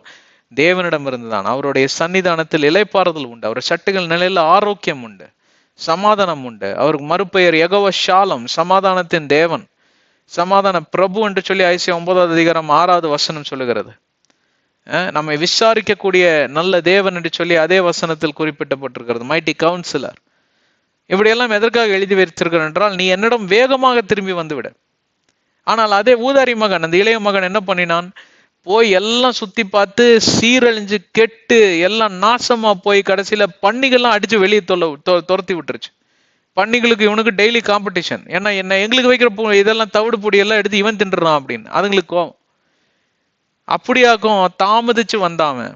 ஆனா கூட தேவன் ஏற்றுக்கொண்டார். ஆனால் தேவன் என்ன எதிர்பார்ப்பார் தெரியுமா? என்னிடம் உங்களிடமும் தாமதிக்காமல் என் மேல் நம்பிக்கை வைத்து வேற எங்கேயும் செல்லாமல் என் சன்னிதானத்தை நோக்கி வந்தானே, என் பிரியமான மகன், என் பிரியமான மகள், என் தம்பி தங்கைய, இளம் வாலிபர்களே, இந்த இளம் வயதுல ரத்தம்லாம் பாத்தீங்கன்னா இளைய ரத்தம். உங்களுக்கு டக்குன்னு பொறுமையெல்லாம் இருக்காதுண்ணா. எதையுமே பொறுமையோட ஹேண்டில் பண்ணுங்க. அந்த பொறுமையை நீங்கள் கற்றுக்கொள்ள வேண்டும் என்றால் தேவனோட வேலை செய்ய தொடங்கி விடுங்கள். ஏனென்றால் தேவன் தன்னுடைய வழிகளிலே மெதுவாக தான் நடத்துவார். ரொம்ப அதாவது சீக்கிரம் அதான். அதுக்கு தான் இன்ஸ்டன்ட் காஃபி எக்ஸாம்பிள் உங்களுக்கு நான் சொன்னேன். எல்லாமே வேகமா நடக்கணும். வேகமா நடக்கவே நடக்காது. இதனோட பர்சனல் அனுபவம். உங்களை மாதிரி எனக்கும் வேலை நிறைய தடவை போயிருக்கு. இப்போ சமீபத்துல கூட ஒரு காரியம் எனக்கு நடந்தது எதிர்பாராத விதத்துல. ஆனால் கர்த்தர் அதிலிருந்து மேற்கொள்ள எனக்கு உதவி செய்தார். கர்த்தர் டெஃபினட்டாக உங்களுக்கும் ஒரு வழியை திறந்து வைக்கும்படி அவர் உதவி செய்கிறார். அவரும் கதவை திறக்கிறவரும் அவர்தான், மூடுகிறவரும் அவர்தான். சில காரியங்களில, சில நேரங்களில சில கதவுகளை அவர் மூடுகிறவராக இருக்கிறார். ஏன்? அதுதான் உங்களுக்கு நன்மை என்று சொல்லி அவர் அறிந்திருக்கிறவராக இருக்கிறார். மூடுவதோடைய நன்மை, மூடுவதோடைய அவருடைய அந்த கதவை மூடினதோடைய சித்தம் இப்பொழுது நீங்கள் அறிந்து கொள்ளாமல் இருக்கலாம். ஆனால் சற்று காலத்திற்கு பின்பே நீங்கள் அறிந்து கொள்வீர்கள். தேவனுக்கு நன்றியைத்தான் சொல்வீர்கள். ஏனென்றால் தேவன் ஒருபோதும் தவறு செய்வதற்கு அவர் மனிதன் அல்ல. பொய் சொல்வதற்கு அவர் மனிதன் அல்ல. அவர் நன்மை செய்கிற தேவன். உலகம் எங்கிலும் சுற்றி திரிந்து நன்மை செய்தார் என்று அப்போஸ்தலர் 10:38 சொல்லுது. சரி, இப்போ அந்த புறா எங்க திரும்பிச்சான்? டக்குன்னு பேழைக்குள்ள திரும்பிடுச்சு. உடனடியாக நோவா என்ன பண்ணினார்? அவருடைய கரங்களை விட்டு அதை எடுத்துக்கொண்டாராம். அப்படிதான் தேவனுடைய கரம் என்ன பண்ணும்? நீங்க போனோன்னு தேவனுடைய கரம் உங்களை அரவணைக்கும். திரும்பி வந்த புறாவை எப்படி நோவாவானவர் அந்த கரத்தை கொண்டு உள்ளவா அப்படின்னு டக்குன்னு எடுத்துக்கிட்டார். இல்லைனாலும் அது உள்ள நுழைய முடியும், ஜன்னல்ல இடம் இருக்கு. ஆனாலும் அதுதான் தேவனுடைய அன்பு. நீ அவருடைய சன்னிதானத்தை தேடி போவாயானால் ஒருபோதும் அங்க சும்மா கைகளை கட்டி கொண்டு வேடிக்கை பார்க்க மாட்டாள். மாறாக அவருடைய அணைக்கும் கரங்களால் அவர் உங்களை அணைத்து முத்தமிட்டு கவலைப்படாத என்று சொல்லி ஆறுதல் சொல்லி உங்களுக்கு தைரியத்தை தருகிற தேவனா இருக்கிறார். அப்படியே உங்க சுவாபம் மாறிடும், உங்களுடைய எண்ணங்கள் மாறிவிடும். இதெல்லாம் குறித்து தான் நாம் சென்ற அத்தியாயத்துல அருமையாக காரியங்களை படித்து கொண்டோம். அதுல விட்டு போன பாயிண்ட்ஸ் எல்லாம் இதுல கவர் பண்ற ஆவியானவர் நினைவூட்டுகிறார். 10வது வசனத்துக்கு நேராக நாம் கடந்து செல்லுவோம். நேரம் கடந்து போயிட்டு இருக்கிறது. And he waited yet another 7 days. நோவாவானவர் மறுபடியும் ஒரு 7 நாட்களுக்கு அங்கே காத்திருக்கிறார். And again he sent the dove out from the ark. மறுபடியும் அந்த புறாவை தன்னுடைய பேழைக்கு வெளியே அனுப்புகிறார். அருமையான ஒரு சத்தியம், அருமையான ஒரு ஆவிக்குரிய வெளிப்பாடு இந்த வசனத்தில் அடங்கியிருக்கிறது. தயவு செய்து கவனம் செலுத்துங்கள். ஆண்டவர் உங்களோடு கூட தான் சம்பாஷித்து கொண்டிருக்கிறார். யாருக்கோ சொல்றாங்க, ஏதோ வெங்காயத்தை வெட்டிக்கிட்டு கண்ணெல்லாம் கசக்கிட்டு அப்படியே இருக்கட்டும். வெங்காயத்தை வெட்டினா கண்ணில் தண்ணி தான் வரும், ஆனா காதுல வராதுல்ல. காதுல கேட்டுட்டு இருங்க, நல்லா கவனமா கேளுங்க சகோதரிய. உங்களுக்கு தான் அந்த வசனம். இதை இரண்டாக பிரித்து நாம் பார்க்கலாம். நோவாவானவர் 7 நாட்களுக்கு காத்திருந்தார். இந்த 7 நாட்கள் என்றால் நிறைவை குறிக்கிறது. தேவனுடைய அந்த எபிரேயர் பாஷையில நிறைய பேர் கத்துக்கிட்டு இந்த வேதாகமத்துல எபிரேயர் பாஷையில நல்லா தியாலஜிக்கல் ரிசர்ச்சுகள்லாம் பண்ணினவர்கள் 3 நாட்களுக்கு ஒரு அர்த்தம், 40 நாட்களுக்கு ஒரு அர்த்தம், 7 நாட்களுக்கு ஒரு அர்த்தம் என்றெல்லாம். இங்க ஆண்டவர் சில நாட்கள் மேல ரொம்ப பிரியமா இருக்காரு. உடனே அவர் பெரிய அஸ்ட்ராலஜி அப்படின்னு நினைச்சுக்காதீங்க. என் நம்பர் கூட்டினா 7 வரணும், அப்ப எனக்கு ஆசீர்வாதம். நம்பர் கூட்டினா 4 வரணும், ஏன்னா 4 + 0 4 தான். அப்படின்னு இல்லை, 4 கூட்டினால் 40 தான் வரும். 40 வராது, 4 தான் வரும். இப்படியெல்லாம் முட்டாள்தனமா மூடத்தனமா இதை மாத்திக்காதீங்க. அப்படி சொல்ல வரல. அதுக்குள்ள இருக்கக்கூடிய ஆவிக்குரிய அர்த்தத்தை புரிஞ்சுக்குவாங்க. பேருக்கெல்லாம் நம்பர் வச்சிடறாங்க. பேருக்கு உங்க பேர் என்ன சொல்றது, ஹாரி அப்படின்னா HARRY, ஆருக்கு ஒரு நம்பர், ஒய்க்கு ஒரு நம்பர், ஏக்கு ஒரு நம்பர், ஹெச்சுக்கு ஒரு நம்பர், கூட்டுனா 3 வருதா, ஆஹா ரொம்ப நல்லா இருப்ப அப்படின்னு அவன் தான் ஃபெயில் ஆவான். அந்த வருஷம் தான் அவன் ஃபெயில் ஆவான். அந்த வருஷம் தான் அவனுக்கு வேலை போகும். ஏன்? உன் கவனத்தை ஆண்டவருடைய, உன் கண்களை ஆண்டவரிடமிருந்து நீ வேற பக்கமாக திருப்பி விட்டாய். வேற விதமாக உன்னுடைய சிந்தனை திரும்புமானால், வேற ஒருத்தர் பக்கமாக உன் சிந்தனை மாறி போகுமானால் தேவனுடைய பிரசனம் உன்னை விட்டு கடந்து போய்விடும். இதை இன்னும் நல்ல தெளிவா சொல்லணும்னா, நீ தேவனுடைய பிரசனத்தை விட்டு வெளியே வந்து விட்டால், தேவன் ஒன்றும் இப்படி கல் நெஞ்சக்காரர் அல்ல, கல் இருதயம் படைத்தவர் அல்ல. அவர் அன்பின் தேவன், இரக்கத்தின் தேவன். அவர் உன்னை விட்டு விலகுவதும் இல்லை, கைவிடுவதும் இல்லை சொன்ன வாக்கு தத்துவத்திற்கு உண்மை உள்ளவராக என்றைக்கும் இருப்பார். மறந்து விடாதீர்கள். நீங்க தான் வெளியில போயிட்டீங்க. அப்ப என்ன பண்றது? வெளியே போன காகத்து போல பிணத்தை நோக்கி, நாற்றம் பிடித்த காரியங்களை நோக்கி தேடி அலைந்து இப்படியாக சுற்றி திரிந்து கொண்டே இருக்க வேண்டியதான். அதுதான் பிசாசுடைய குணம். பிசாசால் ஆக்கிரமிக்கப்படுவீர்கள். தேவனுடைய இல்லத்தை விட்டு வெளியே போகும் மாத்திரத்துல பிசாசு உங்களை ஆக்கிரமித்துக் கொள்வான். எப்பொழுது நீங்க அந்த மாதிரி சூழ்நிலைகளுக்குள் கடந்து வருவீர்கள் என்று சொல்லிதான் அவன் ஒவ்வொரு முறையும் உங்களுக்கு எதிரான தர்க்கங்களையும், அவன் பக்கம் மெஜாரிட்டி, அதாவது உலகத்தில் இருக்கக்கூடிய 99% ஜனக்கூட்டம் அவன் பக்கம் தான் இருக்கான். யாரை கொண்டு வேணாலும் உங்களிடம் அவன் தினத்துக்கும் ஏதோ ஒரு காரியத்துல உங்க மனசை சீர்குலைச்சு கொண்டே இருப்பான். உங்க மனதை எப்படியாவது உலுக்கி கொண்டே தான் இருப்பான். உங்க மனதை பார்ப்பில்லானால் எப்பவும் அலக்களிக்க கொண்டே கொள்ளக்கூடிய சூழ்நிலைகளை அனுமதித்து கொண்டே இருப்பான். மனிதர்களை எதிராக திருப்பி விடுவான். ஏன்? ஏதாவது ஒண்ணு இல்லை, நீங்க மிஸ் ஆகி கீழே விழுவீந்து பார்ப்பீங்க, இல்ல வெளியே வர பார்ப்பீங்க, உங்க முறையில் அதை கையாள பார்ப்பீங்க. அப்ப என்ன ஆகுது? பேழையிலிருந்து வெளியே போன காகத்தை போல நீங்க மாறி விடுவீர்கள். டாபக்குன்னு உங்களை லபக்குன்னு பிடிச்சிட்டு போயிடுவான். எவ்வளவு பேர் என்னோட இருக்கீங்க? ஆனா அந்த புறா என்ன பண்ணுச்சு தெரியுங்களா? இங்கதான் நீங்க கவனிக்கணும். And he waited for another 7 days. முதலாவது காரியம், இங்க நோவா காத்திருக்கிறார். மறுபடியுமாய் ஒரு 7 நாட்களுக்கு காத்திருக்கிறார். 7 நாட்கள், 7 என்றால் என்னன்னா ஒரு நிறைவை குறித்த காரியம். இந்த நிறைவென்றால் என்ன? நிறைவென்றால் பிரச்சனை நிறைவுக்கு வரக்கூடிய காரியம் அல்ல, மாறாக உங்களுடைய விசுவாசம் நிறைவுக்கு வரக்கூடிய காரியமாவது. எதை குறித்து பார்த்து கொண்டிருக்கிறோம் பிரியமானவர்களே? ரட்சிப்பு என்கிற தலைப்புல தான் இந்த 8வது அதிகாரமே எழுதப்பட்டிருக்கிறது. அப்போ இந்த ரட்சிப்புக்கு முதலாவது படி என்னவென்றால் பொறுமை. பொறுமை நீங்கள் காத்து கொண்டீர்கள்னா உங்களுக்குள் இருக்கக்கூடிய மனோபலன், கான்ஃபிடன்ஸ், நம்பிக்கை, கான்ஃபிடன்ஸ் இல்லைங்களா, பிலீஃப் அண்ட் மனோபலன் ரெண்டுமே அடுத்த நிலைமைக்கு அதிகரிக்க தொடங்கிவிடும். கொஞ்சம் பொறுமையா இருங்க, காம் டவுன் அப்படிம்பாங்க ஆங்கிலத்துல. Calm down. ஏன் காம் டவுன்? தண்ணி குடிங்க, டக்குன்னு தண்ணி. கோவப்பட்டு நீங்க பேங்க்ல எல்லாம் போய் சில பேர்லாம் டென்ஷன் இது பண்ணிடுவாங்க. உடனே நல்ல பேங்க் ஆஃபீஸர் இருந்தா வாங்கன்னு அவங்கள தனியா கூட்டு போய் உட்கார வச்சு, உட்காருங்க, கோவப்படாதீங்க, கொஞ்சம் தண்ணி கொண்டு வாப்பா பியூன் அப்படின்னு சொன்ன, தண்ணி குடிங்க அப்படின்னு. தண்ணி குடிச்சோன்னு என்ன ஆகுது? ஆக்சிஜன் லெவல் கொஞ்சம் ஏறுது, பாடி ஹைட்ரேட் ஆகுது. பாடி ஹைட்ரேஷன் இல்லைங்களா, நீர்நிலை கொஞ்சம் அதிகமாகிறப்ப என்ன ஆகுது? நார்மலா கூல் ஆயிடுவாங்க. என்ன பிரச்சனை உங்களுக்கு அப்படின்னு அவர் அடுத்த கட்டமா பேசுறப்போ அவருக்குள்ள இருக்கக்கூடிய அந்த கோவம்லாம் தணிஞ்சே போயிடும். கோவம் தணிஞ்சு போனோன்னு என்ன ஆகும்னு கேட்டா, உங்களுக்கே அறியாத ஒரு மனோபலனும் ஒரு நம்பிக்கையும் தன்னம்பிக்கையும் அதிகமாக உயர்ந்து விடும். அப்படிப்பட்ட நிலையில்தான் நீங்கள் தேவனோடு கூட சம்பாஷிக்கக்கூடிய ஒரு பக்குவத்திற்கு வருவீர்கள். இதை அறிந்து கொள்ளுங்கள். அதற்கு முதலாவது என்ன? பொறுமை. பொறுமை எதுல இருந்து உருவாகிறது தெரியுமா? காத்திருப்புதல்.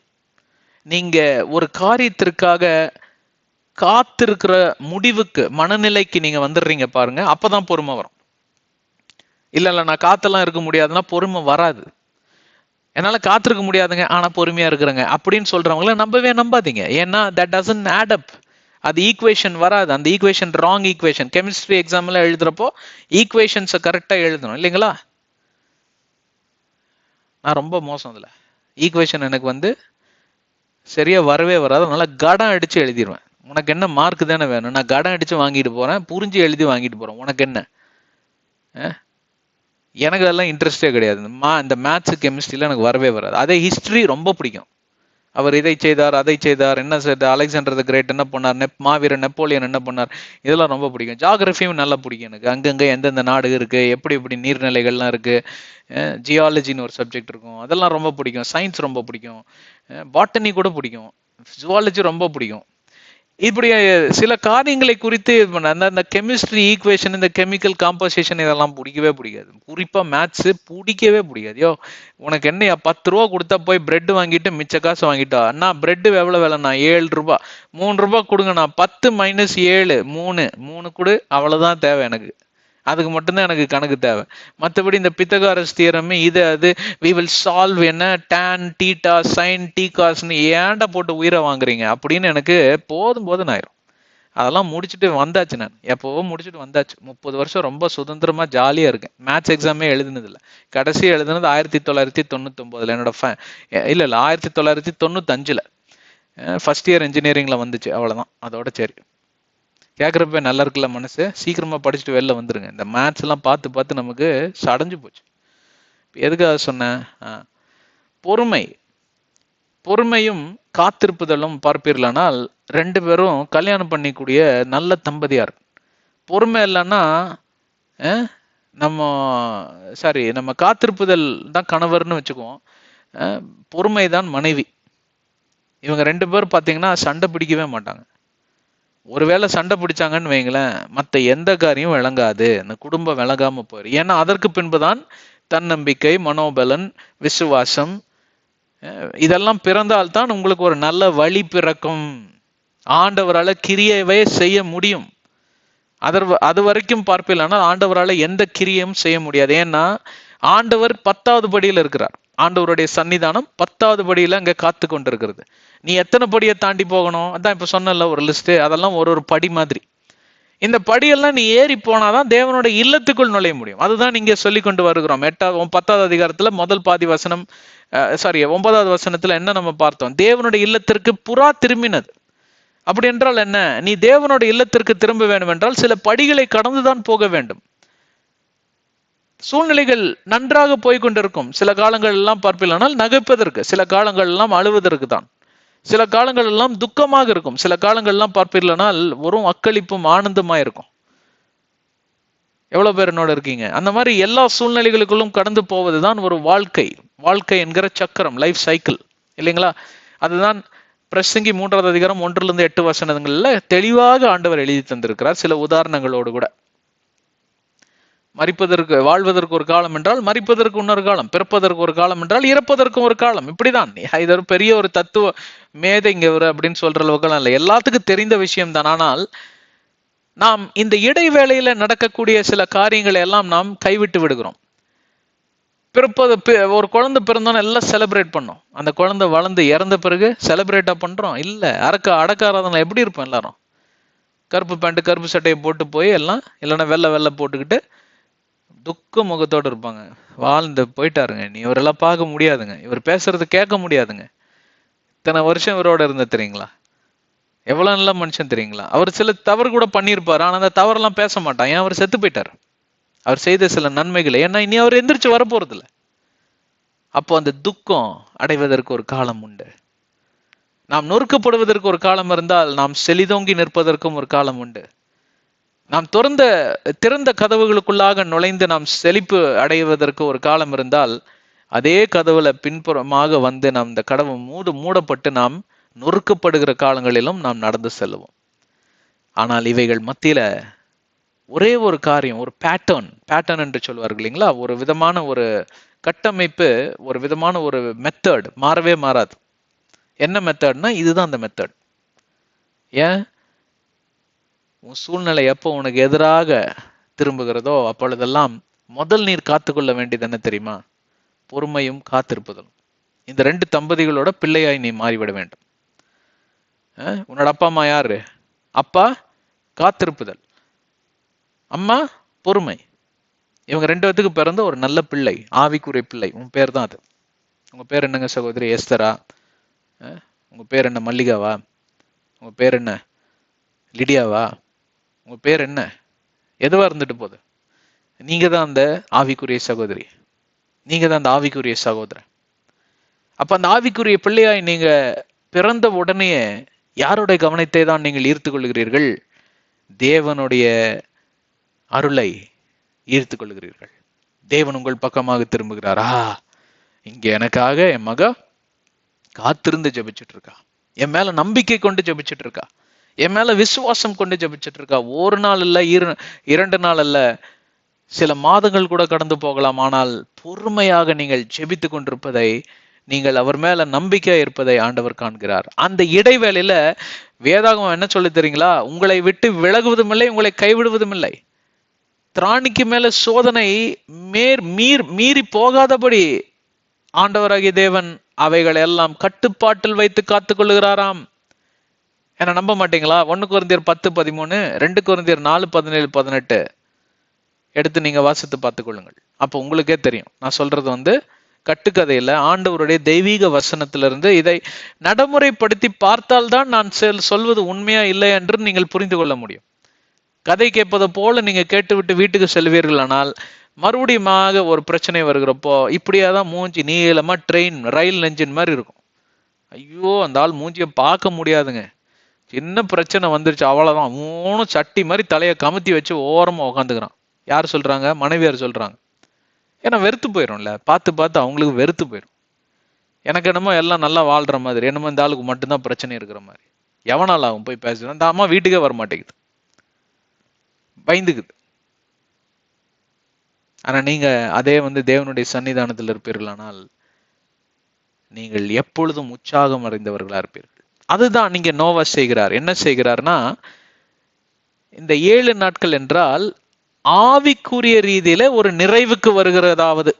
அதை நான் எப்படி சொல்ல வேண்டும் என்றால், மனப்பக்குவம் அடைவது, மனதுல ஒரு பக்குவம், இதுதான் அதை குறிக்கிறது. அந்த நிறைவு, 7 நிறைவு என்று சொல்லி பார்ப்பீர்களானால், மனது ஒரு பக்குவம் அடையக்கூடிய ஒரு நிலைமை, மனம் சாந்தி அடையக்கூடிய நிலைமை, மனதுல ஒரு அமைதல் வரக்கூடிய நிலைமை, மனது முழுவதும் ஒரு விதமான நம்பிக்கை, தன்னம்பிக்கை, விசுவாசம், புதிய ஒரு உணர்வு பிறந்ததை போல. இப்பதான் இந்த உலகத்துல நீங்க பிறந்து வந்ததை போல ஒரு மறுபிறப்பு அடையக்கூடிய ஒரு சூழ்நிலை, ஒரு புத்தி சுவாதியம் உங்களுக்குள்ளாக சூழ்ந்து கொள்ளும். அப்ப எப்படி இருக்கும் தெரியுங்களா? அப்படியே 10,000 அடிக்கு மேல பறக்கிற மாதிரி இருக்கும். ஒரு நிம்மதியான ஒரு தூக்கம். இத்தனை நாட்கள் எனக்கு தூக்கமே வரலங்க. ஆனா நான் இந்த காத்திருக்கணும், ஆண்டவரை நான் சார்ந்திருப்பேன், மட்டும் வழி நடத்தினவர் இன்னியும் வழி நடத்த போதுமானவராக இருக்கிறார். அவர் நான் விசுவசித்ததனால் எனக்கு உரியதை அவர் தருகிற தேவனா இருக்கிறார். எபிரேயர் 11:6, பிலிப்பியர் 1:6 இதெல்லாம் வாசிப்பீர்களானால் அதிலே இருந்து உற்சாகம் உங்களுக்கு பிறந்து வந்துவிடும். அதனாலதான் வேதாகமத்தை படிக்கிறப்போ சில காரியங்கள் ஞாபகத்தில் வைத்துக் கொள்ள வேண்டும். அது அந்த ஞாபகத்தில் இருக்கக்கூடிய காரியத்தை தான் ஆவியானவர் நினைவுக்கு கொண்டு வருவார். ஹலோ, ஞாபக மண்டலம்னு ஒன்று இருக்கு இல்லைங்களா? ஹார்ட் டிஸ்க் மாதிரி, கம்ப்யூட்டர் ஹார்ட் டிஸ்க் மாதிரி அங்கங்க இருக்கும். ஹார்ட் டிஸ்க்ல தான் இருக்கே, hard disk come on tell me what I want அப்படின்னா ஹார்ட் டிஸ்க் ஓங்கி பலாறு நிறையும். அப்படி பண்ணாது. நான் சொல்றேன், ஒருவேளை கைகால் இருந்துச்சுன்னா அப்படிதான். ஏண்டா, உனக்கு என்ன வேணும் நீ தான் தேடி எடுத்துக்கணும். இதெல்லாம் என்கிட்ட இருக்கு, இல்லைன்னு நான் சொல்லலை, என்கிட்ட தான் வச்சிருக்கிறேன். அதுக்கு பேர் query அப்படிம்பாங்க, QUERY, query. அப்படி என்றால் என்ன? ஒரு விதமான ஒரு கமாண்ட் எழுதுனா அந்த ஐடி நிறுவனத்துல பணிபுரியறவங்களுக்கு எல்லாம் தெரியும். எல்லாத்துக்கிட்ட வீட்லயே ஹார்ட் டிஸ்க், கம்ப்யூட்டர் இருக்கு இல்லையா? கம்ப்யூட்டர்ல எந்த ஃபோல்டர்ல வச்சிருக்கிறோம்னு உங்களுக்கு தான் தெரியும். கம்ப்யூட்டர் எடுத்துட்டு வா. இன்னைக்கு ஏஐ டெக்னாலஜி எல்லாம் கொண்டு வந்துட்டான். அதனால அவனே கேட்கறான், உனக்கு என்னப்பா வேணும்னு கேட்கறான்.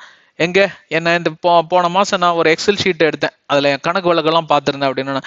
அப்படியா? நான் போய் தேடி உங்களுக்காக எடுத்துட்டு வந்து கொடுக்குறான். அது அருமையான ஒரு மெக்கானிசம் தான், ஒத்துக்கிறேன். அதாவது மனிதர்கள் இப்போ அரை சோம்பேறியா இருக்கிறவங்கலாம் முழு சோம்பேறி ஆகக்கூடிய டெக்னாலஜி பேர் தான் ஏஐ. இப்ப எல்லாத்துக்கும் நல்லா விளங்குது. கொஞ்சம் கூட முதுகு வளையாம நோகாம நோம்பி கும்பிடுறான் பாத்தீங்களா? அவங்களெல்லாம் ஊக்குவிக்கிறதுக்கு தான் இந்த ஏஐ டெக்னாலஜி கொண்டு வந்திருக்கிறான். மகா சோம்பேறிகளால நிரப்பப்படக்கூடிய உலகமா இந்த உலகம் மாறத்தான் போகுது. நீங்க வேணா பாருங்க. இந்த ஏஐ எல்லாம் ஒரு நாள் கொண்டு போய் எங்கனாவது உங்களை வந்து விடதான் போகுது. கொஞ்சம் நெஞ்ச வேலை செஞ்சவனும் வேலை செய்யாம இருக்க போறான். அதுதான் இந்த ஏஐ. சரி, விட்டுருங்க. ஏஐக்கு எதிரானவன் கிடையாது, நல்ல டெக்னாலஜி தான். ஆனா அதை சரியாக பயன்படுத்துவனும், பிரயோஜனப்படுத்துவனும், மூளையையும் கொஞ்சம் பிரயோஜனப்படுத்தணும். மிஷினையே நம்பிட்டு இருக்க கூடாது. இன்னொரு ஆய்வுல என்ன சொல்றாங்க, ஆய்வாராய்ச்சியில ஏஐ தரக்கூடிய ரிசல்ட்ஸ் எல்லாம் பார்த்தீங்கன்னா 30% தான் அக்யூரேட். அதுக்கு மேல இருந்தா மனுஷனோட மூளை தான் அவன் வந்து யூஸ் பண்ணணும். சும்மா அப்படியே காப்பி பேஸ்ட் எடுத்து அடிச்சான் காப்பி மாதிரி எடுத்து நீங்க அடிச்சீங்கன்னா காலி, முடிஞ்சது கதை. சரி, விட்டுருங்க. அப்போ அந்த ஹார்ட் டிஸ்க்ல இருக்கிறத நீங்க கொரி பண்ணி எடுக்கணும். அதே மாதிரிதான் உங்க நினைவு மண்டலத்தில் இருக்கக்கூடிய இந்த ஆவிக்குரிய வசனங்கள், தேவனுடைய வாக்குத்தத்தங்கள், தேவனுடைய நியமங்கள், தேவனுடைய கோட்பாடுகள், நியாயப்பிரமாணங்கள், அவருடைய கட்டளைகளை எல்லாம் அங்கே நீங்க படித்து வைத்திருப்பீர்கள். அதிலே இருந்து சூழ்நிலைக்கு ஏற்றவாறு ஆவியானவர் உங்களுக்கு நினைவுக்கு கொண்டு வருவார், ஞாபகத்திற்கு கொண்டு வருவார். அப்போ அதை நீங்கள் அதாவது உச்சரிக்கிறப்போ, அறிக்கை செய்கிறப்போ உங்களுடைய விசுவாசம் அங்கே புதுப்பிக்கப்படும்.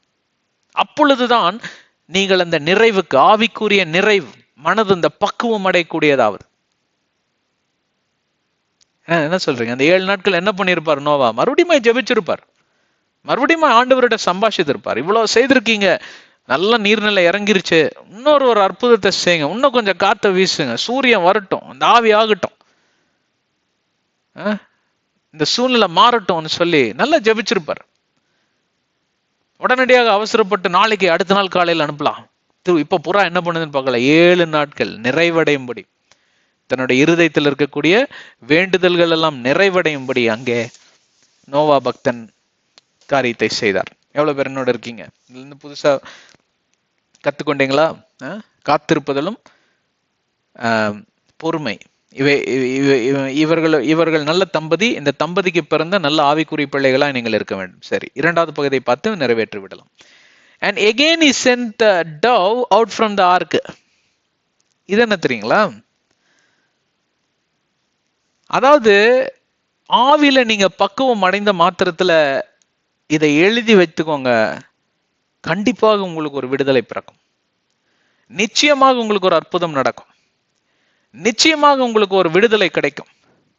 நிச்சயமாக உங்களுக்கு ஒரு ரட்சணிய நாட்கள் தொடங்கவே தொடங்கும். இதை நான் சேலஞ்ச் பண்ணி சொல்றேன் பிரியமானவர்களே. இன்றைக்கு நிறைய பேருடைய வாழ்க்கையில ஏன் இந்த அற்புதங்கள் எல்லாம் நடக்காம இருக்கிறது தெரியுமா? அவர்கள் இந்த நிறைவு, அதாவது ஆவிக்குரிய நிறைவு, ஆவிக்குரிய பக்குவத்திற்கு அங்க வராதது தான் காரணம். அந்த ஆவிக்குரிய பக்குவத்தை அடையாதது தான் காரணம். எதை செய்தால் அடைந்து கொள்ள முடியும் என்று சொல்லி நாங்கள் ஏற்கனவே விளக்கி விட்டோம் இல்லைங்களா? ஆனால் இந்த 2வது பகுதியில என்ன காரியத்தை குறித்து சொல்ல வரோம்னா அதுதான் சொல்ல வரோம். என்னன்னு கேட்டா, அந்த பிரச்சனை முடிஞ்சிடும், வேற ஒரு பிரச்சனை தொடங்கும். இப்ப எங்கத்தான் இந்த புறாவை அனுப்புறாரு திருப்பியும் இந்த நோவா பக்தன்? மறுபடியும் அந்த பிரச்சனையை நோக்கி போக அனுப்புகிறார். இங்க முக்கியமான காரியம் என்ன தெரியுங்களா? நோவா தான் தெய்வத்திற்கு சமம். இந்த பேழைக்கு வெளியே இருக்கக்கூடிய சூழ்நிலை தான் உலகமும், உலகத்தில் இருக்கிற அந்தகார கிரிகளும், உலகத்தில் இருக்கக்கூடிய பிசாசின் வலிமைகளும், உலகத்தில் இருக்கக்கூடிய மந்திர தந்திர செயல்களும் எல்லாம் அசூசியான காரியங்கள். புறா பார்ப்பீர்களானால் ஒரு விசுவாசிக்கு அடையாளம். பரிசுத்த ஆவியானவர் எனக்கும் உங்களுக்குள்ளும் வாசம் செய்கிற தேவாலயம் நானும் நீங்களும். இப்ப எங்கேதான் நோவா அனுப்புகிறார்? மறுபடியும் அந்த பிரச்சனைக்குள்ளாராக தான் அனுப்புகிறார். இங்கே ஒரு மகத்துவமான காரியம் என்ன தெரியுங்களா? இந்த புறாவை முதல் முறையாக அனுப்பினார். இந்த புறா போய் இந்த பிரச்சனையெல்லாம் பார்த்துட்டு ஐயோ நான் அங்க இருக்க மாட்டேன்னு ஒரே ஓட்டமா ஓடி வந்துருச்சு. இப்போ இந்த புறா கிட்ட 2 சாய்ஸ் இருக்கு. தன்னுடைய குருநாதர், தன்னுடைய ஆசான் நோவா பக்தனுக்கு கீழ்ப்படிந்து மறுபடியும் நான் பிரச்சனைக்குள்ள போறேன், நான் மேற்கொள்ளுவதற்கு முயற்சி செய்கிறேன், முடியவில்லை என்றால் மறுபடியும் நான் திரும்பி விடுவேன், கரங்களை நீட்டி என்னை தயவு செஞ்சு ரட்சித்துக் கொள்ளுங்க, என்னை காப்பாத்துங்க, என்னை எடுத்துக்கோங்க உள்ளன்னு ஒரு வேண்டுகோளோட வெளியே செல்லலாம். இன்னொரு ஆப்ஷன் என்ன இருக்குன்னு கேட்டா, ஆஹா அதெல்லாம் முடியாது, எத்தனை பிரச்சனை நான் சமாளிச்சுக்கிட்டே இருக்கிறது, எத்தனை பிரச்சனையை நான் சந்திச்சுக்கிட்டே இருக்கிறது, எனக்கு என்ன வேற வேலை இல்லையா, எனக்கு என்ன இது இல்லையா, அது இல்லையா, வெக்கம் மானம் சூடு சொர்ணம் இல்லையா, நானெல்லாம் உப்பு நிறைய போட்டுதாக சாப்பிடுறேன், நாக்கும் இதாக்கும்னு கடவுளே வர்றதுக்கு பயந்துக்குவார் கிட்ட, ஆண்டவர் வர்றதுக்கு பயந்துக்குவார். சில பேர்த்தோட ஜபருக்குள்ள போனா ஆண்டவர் அங்க ஓரமா நடுங்கிட்டு நின்றுப்பாரு, ஐயோ இன்னைக்கு என்ன குண்டை தூக்கி போட போறானோன்னு சொல்லிட்டு.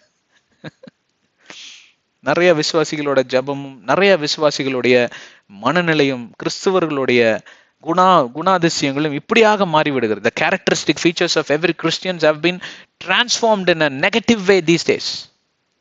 They have no patience. They have no faith. They cannot wait. மறந்தே போயிட்டேன், நம்ம தமிழ்ல பிரசங்கம் பண்ணிட்டு இருக்கோம்ல, சரிங்களா? இதெல்லாம் புரிஞ்சிருக்கும்னு நினைக்கிறேன். அதை தான் தமிழ்ல சொன்னேன் கொஞ்ச நேரத்துக்கு முன்னாடி, அதை அப்படியே ஆங்கிலத்துல சொல்லிட்டேன். எவ்வளவு பேர் என்னோட இருக்கீங்க? காத்திருக்கலாம் முடியாது, மறுபடியும் என்ன பிரச்சனைக்குள்ளே அனுப்புறீங்க, என்னால முடியாது, அந்த அந்த கதவுக்குள்ள நான் போக மாட்டேன், எனக்கு எப்பொழுதும் செழிப்பின் கதவு தான் வேண்டும். வேதாகமத்துல ரெண்டுமே சொல்லியிருக்குங்க. பிரச்சனையின் நாட்கள் இருந்தால் ரட்சணிய நாட்கள் பிறக்கும், பிரச்சனை இல்லாமல் ரட்சிப்பில்லை. எவ்வளவு பேர் என்னோட இருக்கீங்க? ஒரு முட்டாள் ராஜா போனானா, ஒரு இடத்துல இருந்து திரும்பி வந்தானா, வெற்றி வெற்றி வெற்றி வெற்றின்ட்டு வந்தானா, என்னடா வெற்றின்னு சொல்லிட்டு எல்லா ராஜா வெற்றின்னு சொல்றாரு, பெரிய விருந்தெல்லாம் வச்சாங்களாம். கடைசியில ராஜா கிட்ட என்னடா வெற்றி அப்படின்னு கேட்டா, என்ன ராஜா வெற்றி அப்படின்னு கேட்டா, நான் போனேன், எதிரிகள் கூட்டம் அதிகமா இருந்ததா, ஒரே ஓட்டமா வெற்றிகரமா ஓடி நான் ஊர் திரும்பி விட்டேன், அதற்குத்தான் இந்த விழா அப்படின்னாராம். இவனுங்க ராஜாவை என்ன பண்ணிருப்பாங்கன்னு நினைக்கிறீங்க? அது உங்களோட யோசனைக்கே விட்டுறேன் நான். அந்த மாதிரி முட்டாள் ராஜாக்கெல்லாம் நம்ம இருக்கக்கூடாது, புரியுதுங்களா? அப்படிப்பட்ட விசுவாசிகளை ஆண்டவர் விரும்பவே மாட்டார். எப்பொழுது எனக்கு செழிப்பு தான் வேணும், எனக்கு நல்ல கதவு தான் வேணும். வேதம் என்ன சொல்லுகுதுன்னு கேட்டா, பிரச்சனைகள் மத்தியில தான் உன்னுடைய குணாதிசயங்களும் உன்னுடைய விசுவாசமும் சோதிக்கப்படும். அப்பொழுது பொறுமை பிறக்கும், அதன் மூலமாக ஒரு விதமான பர்சீவரன்ஸ் என்றால் என்ன? புரிந்து கொள்ளுதல். நல்லா அறிந்துப்பீங்க, புரிந்து கொள்வீங்க, நல்லா என்ன சொல்றது, ஸ்ட்ராங், அதாவது ரொம்ப வல்லமை படைத்தவர்களாய் வலிமை நிறைந்தவர்களாய் மாறிவிடுவீர்கள். இதன் மூலமாக you will become perfect, எல்லாவற்றிலும் நிறைவாய் இருப்பீர்கள், ஒன்றும் குறையில்லாமல் இருப்பீர்கள்னு யாக்கோபு 1:2-3-4 எழுதியிருக்கு. நாங்க உங்களுக்கு ரெஃபரன்ஸ் கொடுத்துட்டே வரோம். என்ன நாளைக்கு சும்மா ரீல் சுத்தல வச்சுக்கிட்டு அப்படியே கையில, அதுக்கு வேற எங்காவது போய்க்கோங்க. நீங்க நிறைய சேனல் இருக்கு, ரீல் சுத்துற சேனல் நிறைய இருக்கு. இங்க ரீல் எல்லாம் சுத்தல, வேதாகமத்தை தான் சுத்தி சுத்தி வருவோம். அப்போ நீங்க கத்துக்கோங்க, இதெல்லாம் இங்க இருக்கு. அப்ப இந்த புறா என்ன பண்ணுச்சான்? என்ன பண்ணுச்சு? ஆசான் சொன்னாரு, அவர் வெளியே அனுப்புனாருன்னா நான் போவேன், அங்க எது இல்லைன்னா திரும்பி வர்றதுக்கு எனக்கு ஒரு இல்லம் இருக்கு. என்னுடைய ஆசான் வெயிட் பண்ணிட்டு இருப்பாரு, கரங்களை வெளியே போட்டுட்டு வெயிட் பண்ணிட்டு இருப்பாரு. அவருடைய கரம் என்னை கைவிடுவதும் இல்லை, என்னை விட்டு விலகுவதும் இல்லை, என்னை ஏமாற்றுவதில்லை. அந்த நம்பிக்கையோட அந்த புறா என்ன பண்ணுச்சா, அவ்வளவுதான் ஆசான், இது என்ன பெரிய விஷயம், மறுபடியும் போய் என்னன்னு பார்த்துட்டு வரேன், என் மேல் நம்பிக்கை வச்சு என்ன போன்னு சொல்ற உங்களுக்கு நான் இல்லைன்னு சொல்லுவேனா? இந்த புறாக்கு இருக்கிற அறிவு கூட நம்மளுக்கு இல்லை. பார்த்தீங்களா? ஆண்டவர் ஒரு பிரச்சனைக்கு அனுப்புறாருன்னு கேட்டா, அந்த பிரச்சனையின் மூலமாக உங்களை கொண்டு ஒரு தீர்வு காணும்படியாக்கும் உங்களை ஒரு தலைவர் ஸ்தானத்தில் வைத்து உங்களை அனுப்புகிறார், தலைமைத்துவ பணியில வைத்து உங்களை அனுப்புகிறார். அதை புரிந்து கொள்ளுங்கள் பிரியமானவர்களே. பிரச்சனை மூலமாக நீங்கள் உங்களுக்கு மட்டும் அந்த தீர்வு இல்லை, உங்களை சுற்றி இருக்கிற அனைவருக்கும் உங்கள் மூலமாக ஒரு தீர்வு பிறக்கும். அதற்காக தான் தேவன் உங்களை மன்னையும் தேர்ந்தெடுத்திருக்கிறார். கிறிஸ்துவோடைய சீஷனா இருக்கிற ஒவ்வொருவனும் உணர்ந்து கொள்ள வேண்டிய விஷயம் என்ன தெரியுங்களா? தலைமைத்துவ பணியில you have a leadership quality. அதற்காக தான் ஆண்டவர் உங்களை தேர்ந்தெடுத்திருக்கிறார். எனக்கு மட்டும் பிரச்சனை தேடி தேடி வருகிறது, நீ தான் அந்த லீடரு. தலைவனா இருந்த யோசியா, ஒரு ராஜஸ்தானத்துல இருந்து யோசி. நீ அந்த குணாதிசயம் படைத்தவனா இருப்பதனாலதான் ஆண்டவர் உனக்கு அந்த பிரச்சனையை அனுப்பி கொண்டே இருக்கிறார். ஏன்? உன்னை கொண்டு அந்த பிரச்சனைக்கு தீர்வு கொண்டு வருவார். அதன் மூலமாக நீ பல சாட்சிகளை எழுப்புவாய், இந்த உலகம் எங்கிலும் ஒளி கொடுக்கிறவனாய் மாறுவாய். இயேசுவின் நாமத்தை அறிக்கை செய்யக்கூடிய அறிவிக்கக்கூடிய தொண்டனாய் இருப்பாய், சீஷனாய் இருப்பாய். எவ்வளவு பேர் இந்த புறாவா இருக்க விரும்புறீங்க? இந்த புறா என்ன பண்ணுச்சான்? திருப்பியும் நேர உலகத்துக்கு he sent out the dove from the ark. வற்புறுத்தல, அவரு கைகளில் எடுத்து ஜன்னலுக்கு வெளியே வைக்கிறாரு. சென்ட் அவுட்னா என்ன? புறாவே போயிடுச்சு. அவ்வளவு அண்டர்ஸ்டாண்டிங் ரெண்டு பேத்துக்கும். எவ்வளவு பெரிய கம்யூனிகேஷன் ப்ராசஸ் அங்க போயிட்டு இருக்கு பாத்தீங்களா? ஒரு புறாக்கும் நோவாக்கும் இங்க கடவுளே கிடையாது. இவங்களை உதாரணமா வச்சு சொல்லிட்டு இருக்கேன். அப்ப நமக்கும் ஒவ்வொரு நாளிலும் பார்ப்பிலானால் எனக்கும் தேவனுக்கும் இருக்கக்கூடிய சம்பாஷணை கம்யூனிகேஷன் ப்ராசஸ் இப்படியா இருக்க வேண்டும். திரும்பி அந்த புறா பார்த்து கேட்கல, இல்ல அந்த வெளியத்துலன்னா நானும் உள்ள வந்துடுறேன், வெளியத்துலன்னா இல்ல உள்ள வந்துடுறேன் அப்படின்லாம் அடம் பிடிக்கல. அது பாட்டுக்கு போயிடுச்சு, சங்கின்னு போயிடுச்சு. போயிட்டு அது என்ன பண்ணுச்சுன்னு அடுத்த வசனம் அடுத்த அத்தியாயத்துல பார்க்கலாம். கண்டிப்பாக இந்த அத்தியாயம் உங்களுக்கு உதவியா இருந்திருக்கும் என்று நம்புகிறேன். சில காரியங்களை ஆண்டவர் உங்களுக்கு கற்று தந்திருக்கிறார். தியானம் செய்யுங்கள். மறுபடியுமா இதை கேளுங்க. புரியலன்னா 2-3 தடவை கேளுங்க, நல்லா புரியும். ஆண்டவர் உங்களை வழி நடத்தட்டும்.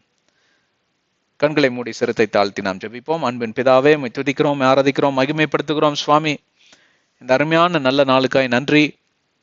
ஆண்டவரே, உம்முடைய ஆவிக்குரிய ரகசியங்களை நீர் வெளிப்படுத்தினீர். குறிப்பாக பொறுமை, காத்திருப்புதல், இந்த 2 காரியங்களை குறித்தும் எங்களுக்கு தெளிவாக நீர் போதித்தீர்.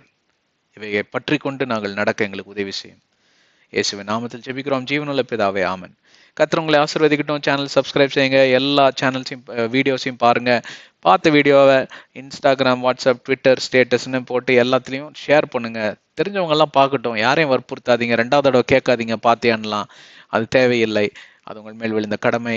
இன்னொரு கடமை, இந்த உலகத்தில் இருக்கக்கூடிய எல்லா உயிரினங்களுக்காக ஜெபித்துக் கொள்ளுங்க. எல்லா விதமான நேச்சுரல் ரிசோர்சஸ்க்காக ஜெபித்துக் கொள்ளுங்க. ஏன்னா மனுஷன் அழிஞ்சுக்கிட்டே இருக்கான்.